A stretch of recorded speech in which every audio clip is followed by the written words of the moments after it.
How's it going, guys? Thanks for tuning in to Sturgis Rider TV. Winter is fast upon us, and if you live in the colder climates like we do here in South Dakota, you're probably getting ready to store your bike for the year.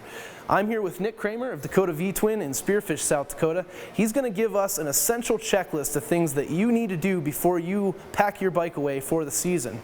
Also, make sure to stick around to the end because he's going to let us in on some tips that you might not think about and are pretty important to maintaining the life of your bike. So, thanks for having us, Nick, and from here I think I'm just going to let you take it over.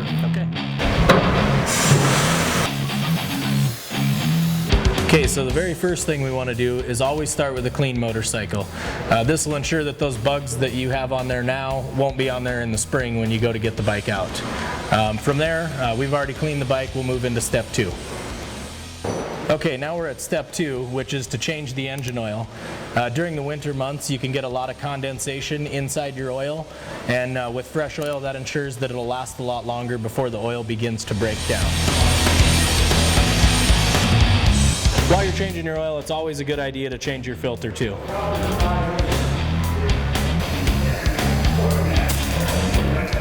For step 3, we're going to overinflate the tires. We like to overinflate them 5 to 10 pounds over the recommended spec, and that is to keep it from getting flat spots on the tire. Another tip that you can do is to either park it on a pad of carpet or even put the bike on a jack to relieve some pressure from the tires.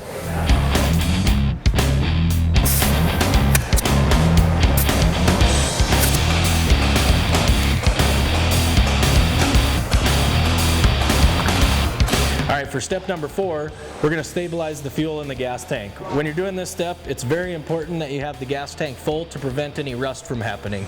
And then you'll want to take the recommended amount of stabilizer, or stable is what we use in the shop here, and add it to the fuel system. When you do that, it's very important that you start the motorcycle and let that treated fuel get into the fuel system.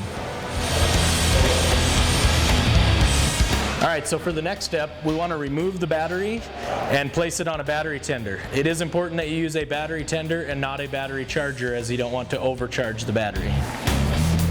Over here, we've got our battery tender and our battery already removed.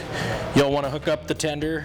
Red goes to positive and the black wire to the negative. Your battery charger is set up to plug into any 110 electrical outlet that you have in your garage, and make sure you store it off the floor. So for the last step, we're going to cover the motorcycle with a good indoor cover. This is going to keep any dirt and debris from getting on the motorcycle throughout the winter storage. As a special mechanics tip, I know a lot of people say you should start this thing periodically throughout the winter. That is not true. It's a good idea once you put it away to leave it until the spring when you are ready to ride, as the heating and cooling can cause that condensation we talked about earlier. And it's a good idea when you get it out to ride that full tank of gas all the way through so that you can get some fresh fuel in there in the spring. Nick, thanks for the tips, and thanks for having us in the shop today. Yeah, come by anytime. And you guys make sure to check out Nick and the boys at Dakota V-Twin at dakotavtwin.com. They're also on Facebook under Dakota V-Twin, or you can just stop in at the shop anytime. They're at the Fairgrounds Loop in North Spearfish, South Dakota. These guys do dynos, customizations, maintenance, whatever you need for your American-built motorcycle. They're the guys for the job, so make sure to check them out. For us, we're Sturgis Rider TV. Make sure to subscribe to our channel if you like the content here, and thanks for watching.